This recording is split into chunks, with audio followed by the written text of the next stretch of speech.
Since the beginning of this presidential campaign, I've said this really breaks down to the Republicans mounting a war against women, people of color, LGBTQ folks, and children. Don't believe me? Well, just read Project 2025, and that pretty much lays it out there.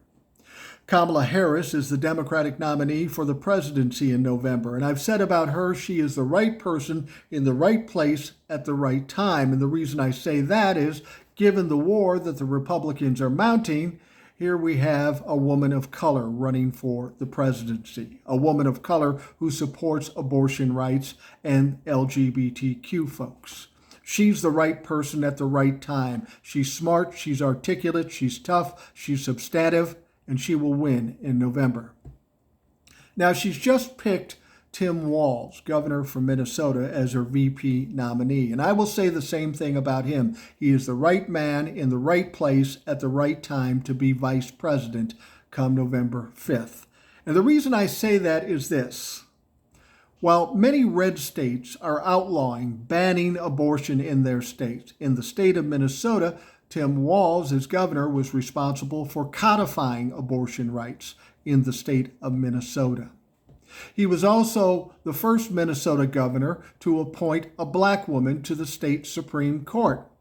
And here's the kicker, his lieutenant governor.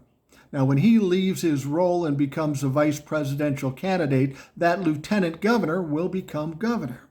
That lieutenant governor happens to be a woman, but not just any woman. She happens to be a very qualified indigenous woman, a Native American woman. First time anything like this has happened in the entire fucking country. So to suggest that Tim Walz doesn't support women or LGBTQ or anything like that, that's crazy. He's the right guy at the right time with the right woman at the right time, and they're all in the right place.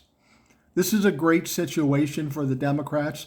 Finally, we'll get some changes, and finally, people will get behind this group, because as much as the Republicans want to say, oh, it's too radical left, everything that these two support are supported by 70 to 75% of the people in this country.